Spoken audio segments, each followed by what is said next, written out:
परीक्षेची घोषणा झालेली आहे, मात्र सीबीआयनं आता या प्रकरणाची पाळंमुळं खणून काढण्याचा प्रयत्न सुरू केलेला आहे आणि याच प्रयत्नांचा एक भाग म्हणजे नीट पेपर फुटी प्रकरणात पुण्यात पुन्हा एकदा धाडसत्र सुरू झालंय। आरसीसी मोटेगावकर क्लासेसचे प्राध्यापक शिवराज मोटेगावकर यांना सीबीआयनं चौकशीसाठी ताब्यात घेतलं होतं। त्यांची जवळपास 2-3 तास चौकशी करण्यात आली। आरसीसी मोटेगावकर कोचिंग क्लासेसच्या पुणे आणि पिंपरी चिंचवडमधल्या कार्यालयांमध्ये सुद्धा सीबीआयकडून चौकशी केली जाते आहे। नीट पेपर फुटीचं लातूर कनेक्शन नंतर आता पुण्यातील कोचिंग क्लासेसवर धाडी सुरू झालेल्या आहेत।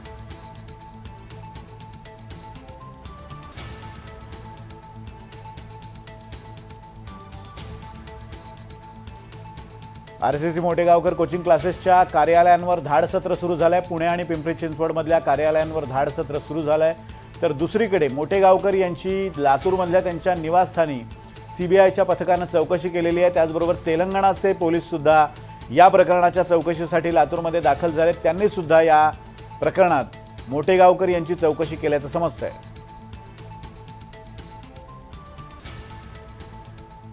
आरसीसी मोटेगावकर कोचिंग क्लासेसचे संचालक प्राध्यापक शिवराज मोटेगावकर यांची सुद्धा सीबीआयनं काही तास चौकशी केली आहे।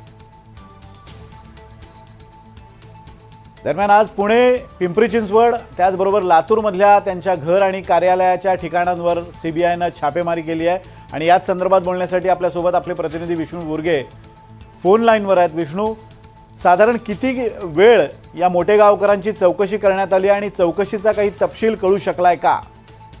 विनोद सर, खरं तर ही सगळं प्रकरण सुरू झाल्यानंतर लातूरचं कनेक्शन समोर आलं आणि हे लक्षात घेतलं पाहिजे की काल एक प्राध्यापक आहेत, त्यांना अटक करण्यात आली, त्यांना ताब्यात घेण्यात आलं होतं आणि त्यांना पुणे येथे हलवलंय। आता ते दिल्लीला गेल्याची माहिती आहे।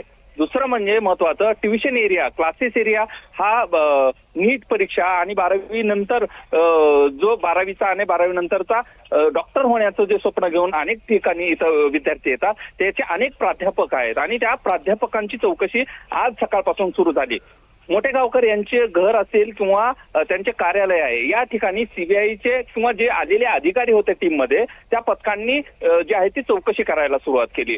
त्यांना जे आहे ते घरीच जाऊन चौकशी केली। सकाळी 9 वाजता जे आहे ते पथक त्या ठिकाणी त्यांच्या घरी दाखल झालं होतं आणि 5 पर्यंत त्यांची चौकशी झाली आणि 5 नंतर सीबीआयचं जे आलेलं पथक होतं ते बाहेर गेलं। यामध्ये मोठ्या प्रमाणात त्यांना ज्या या सगळ्या गोष्टी समोर येत आहेत त्याची चौकशी झाल्याची प्राथमिक माहिती समोर आलेली आहे। खरं तर सीबीआयनं ह्या सगळ्या प्रकरणामध्ये कमालीची गुप्तता पाळलेली आहे। याचं कारण महत्वाचं, कारण त्यांना सोर्स पाहिजेत आणि एकमेकांशी जो धागा त्यांना जोडायचा आहे तो जोडण्याचा त्यांचा प्रयत्न आहे। त्यामुळे सीबीआयचे लोक असतील किंवा या ठिकाणचे पोलीस असतील, यांनी कुठल्याही आतापर्यंत या प्रकरणामध्ये बोललेलं नाही। मात्र ज्या पद्धतीनं 8 तास जर चौकशी होत असेल तर त्यामुळे मोठे प्रश्न निर्माण झाले आणि मोटेगावकर यांना काय नेमके प्रश्न विचारले, कशाच्या संदर्भात चौकशी झाली, असे प्रश्न निर्माण झाले आणि त्यामुळेच ताब्यात घेतलं का, अटक केलं का, अशा पद्धतीच्या चर्चा पुण्यापर्यंत, ज्या ठिकाणी त्यांचे सगळे इन्स्टिट्यूट आहेत तिथपर्यंत या सगळ्या पोहोचायला सुरू झाली आणि त्यातूनच त्यांना अटक झाल्याची जी आहे ती बातमी जी आहे ते